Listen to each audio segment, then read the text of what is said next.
सांगितलेलं आहे की साधारणपणे 20 लोक रेस्क्यू झालेले आहेत, बाकीच्यांचा शोध सुरू आहे।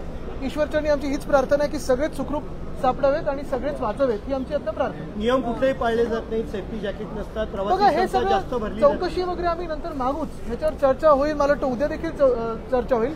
आज पहिली आपली प्राथमिकता हीच असायला पाहिजे आणि मनोमन प्रार्थना हीच असायला पाहिजे की जे कोणी त्याच्यात प्रवासी होते ते वाचले पाहिजे। एका माणसाचा मृत्यू झालेला आहे आणि मुंबईचा महत्त्वाचा म्हणजे पालकमंत्रीच नाहीये, अजूनही कोणत्याही खात्याची सरकारचं कॉग्निजन्स काही नाही। सरकारला धारेवर धरायचं ते आम्ही धरूच, पण मी तुम्हाला पुन्हा एकदा सांगतो, पहिली आमची मनोमन प्रार्थना हीच आहे की सगळे वाचावेत। एकाचा मृत्यू झालेला आहे, आपण आता मला सांगितलेलं आहे।